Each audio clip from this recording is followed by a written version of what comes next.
So this is the definition of objectivity. Whatever our roles are is never forgetting any of them, but not allowing any of them to intrude on the present action. The question, of course, is how do we gain objectivity? So the second aspect of gaining objectivity is pursuing an ideal. So what is an ideal? We've discussed this before. What's an ideal? How do we define what an ideal is? So when something you want to achieve. Something you want to achieve, that's a goal. So an ideal is a specific type of goal. It's as you were touching on. So an ideal is a higher goal, but what makes it higher? What do we mean by higher? Higher than ego. So an ideal is a goal that lies outside egocentric demands, outside selfish demands. So we all have our own egocentric demands. We have our own egocentric perspective on the world and the things that I want from it for myself. And when I function only on that basis, that's our definition of selfishness. Is when I forget anything outside of me and only function to cater to what's inside my demands, my mind's selfishness. An ideal is a goal that lies outside that. And so this is where we start to examine, what am I working for and for whom? Who is the beneficiary of my action? And answer the question honestly. Well, I come to work, and again, it's when we say who's the beneficiary, we're not talking about the external. Remember, we're talking about the internal. Because I come to work and I do my job, and I can legitimately say, well, because I'm the boss, all the people who are under me are beneficiaries. Because if I didn't do my work, they wouldn't be able to do theirs.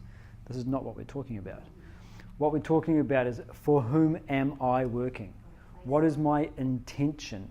What is my attitude in the work? Who am I thinking about wanting to benefit through my action?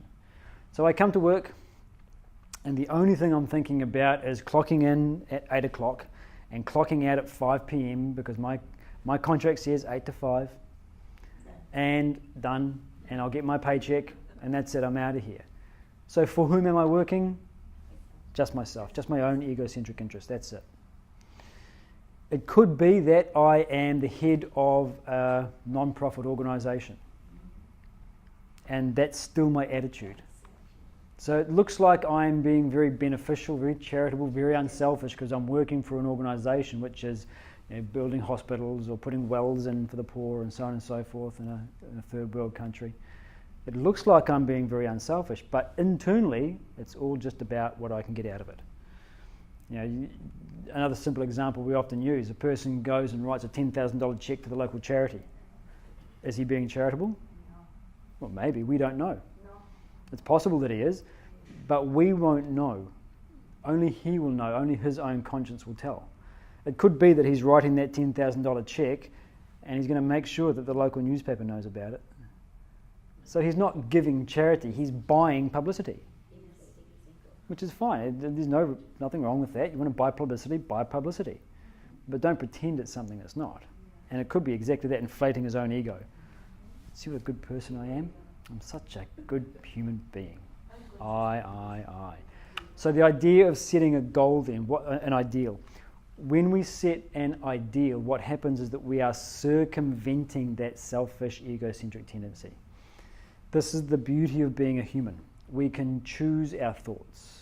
Okay, so I recognize, I do have an egocentric interest in this activity. Of course I do. My selfish ego wants something out of it. Fine. But can I adopt an unselfish attitude in this work? Is it possible for me to think about something outside myself? Yes, it always is. If I answer no to that question, that means there's a failure in my imagination. I can always think outside my own ego. It's just a matter of practicing it. So once I find that ideal, the intellect says, yes, this is something worthwhile pursuing. The mind says, yes, I also appreciate this. I want to serve something outside my own selfishness. So the moment I invoke that ideal, I'm circumventing that negative egocentric tendency.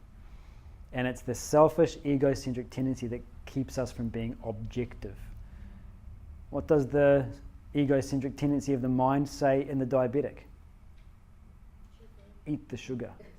I like it. Give it to me. I want it. There's the ego. That's the ego functioning.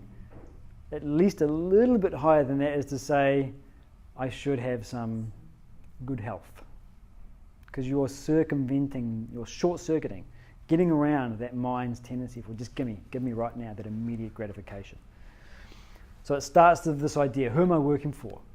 And it doesn't mean we need to change our activities. Again, this is the beauty of it. We're not asking anyone to change the actions, but just change the thought pattern underlying it, change the intention. This is what makes an action good or bad.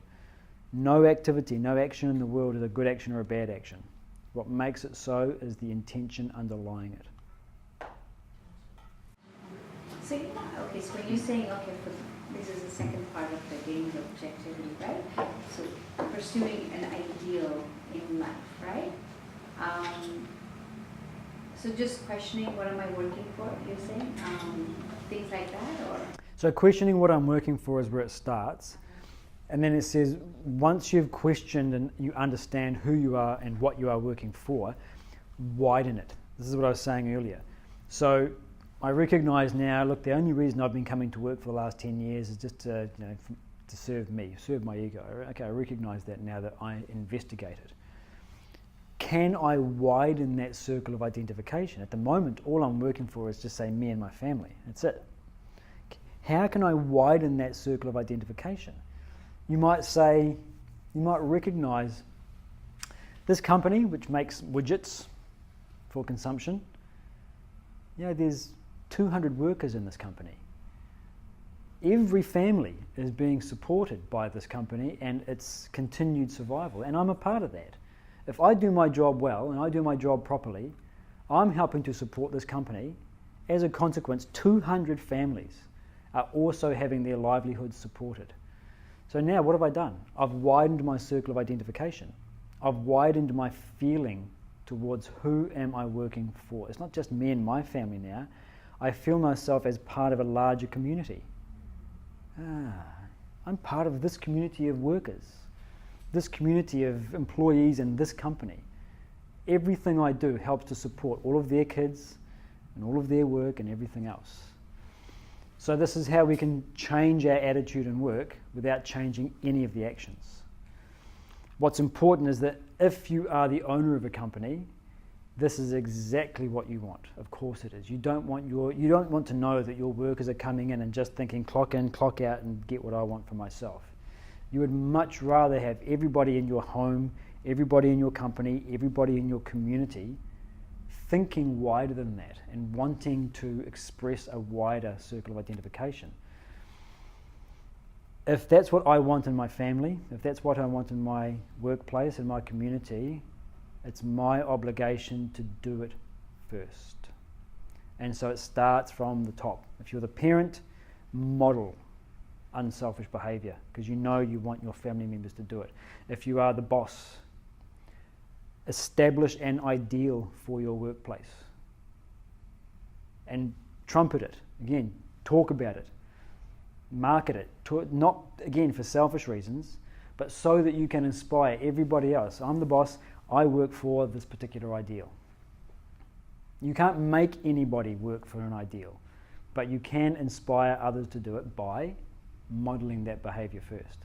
There's a beautiful line in the Gita, and he says, whatever the superior person does, whatever level he sets, that others will follow. And if that's the level I set, I cannot expect anyone to go higher than that.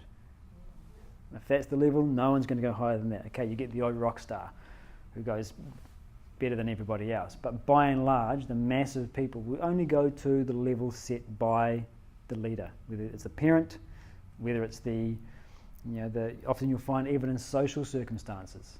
One particular person in a social group is kind of the thought leader, and what they do, everybody kind of follows. If I recognize I have that position in my social group, okay, that's a responsibility I have to bear. If you're a sports person, you can't simply say, hey man, I'm just a football player. Don't harass me because I drive drunk and beat up my wife. Just leave me alone. Why do I have to be a role model? You are a role model. You can't abdicate your responsibility. Now that you are well known, now that you are famous, now that people follow your life, you're experiencing that freedom. You have to live up to the responsibility of that freedom by recognizing I'm a leader now.